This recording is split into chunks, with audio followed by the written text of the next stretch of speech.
বিসমিল্লাহির রহমানির রহিম। প্রিয় দেশবাসী, ভোটার ভাই ও বোনেরা, আসসালামু আলাইকুম। প্রিয় ভোটার ভাই ও বোনেরা, আপনারা অনেকেই এখনও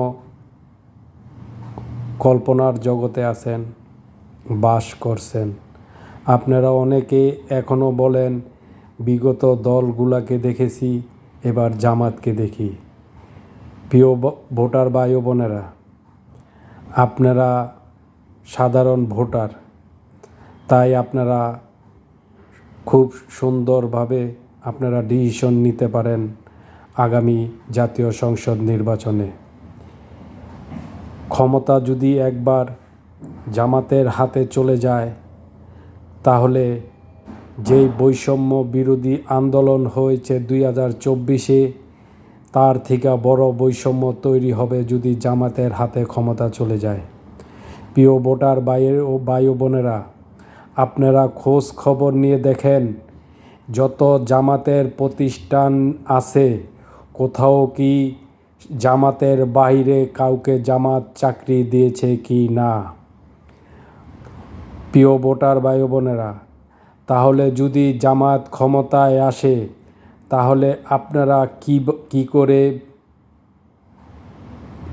আপনারা কেমনে ভাবেন যে আগামীতে সাধারণ মানুষ, সাধারণ জনগণ জামাতের প্রতিষ্ঠানে, সরকারি প্রতিষ্ঠানে, পুলিশ বাহিনীতে, সেনাবাহিনীতে, বিমান বাহিনীতে, যত সরকারি প্রতিষ্ঠান আছে, আপনারা সাধারণ মানুষ চাকরি পাবেন, চাকরি করতে পারবেন? এটা কোনো দিন সম্ভব না। কারণ জামাত প্রথমেই দেখে আপনি কোন থানার, কোন জেলার, আপনি ওইখানের ওয়ার্ডের সদস্য কিনা, আপনি থানা পর্যায়ের সদস্য কিনা, আপনি জামাত করেন কিনা, আপনার ফ্যামিলি জামাত করে কিনা, তারা আগে এগুলা যাচাই বাছাই করে তারপরে তারা চাকরি দেয়, যদি জামাতের পরিবার হয়ে থাকে। আজকে দেখেন, বাংলাদেশের যতগুলা ইসলামী ব্যাংক আছে, একটা ইসলামী ব্যাংকে জামাতের বাইরে কাউকে চাকরি দেওয়া হয় নাই। আমি আমার জানা মতে, আমার পরিচিত শত শত মানুষ যারা জামাত করেছে, আগেও করেছে, এখনও করে, তারাই জামাতে ইসলামী ব্যাংকে চাকরি পেয়েছে, ইসলামী ব্যাংকে চাকরি পেয়েছে।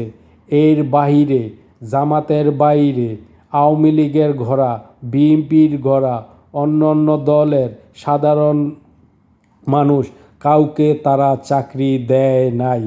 এবং আগামীতে যদি ক্ষমতায় আসে, তাহলে জামাতের বাইরে আওয়ামী লীগ কাউকে চাকরি দিবে না। এই বৈষম্য তৈরি একমাত্র জামাত বিগত দিনও করেছে, আগামী দিনও করবে। তাই আপনারা চিন্তা ভাবনা করেন, ভোটটা সুন্দর সুস্থ জায়গায় দেন, যাতে দেশ এবং জনগণের উপকারে আসে। আসসালামু আলাইকুম।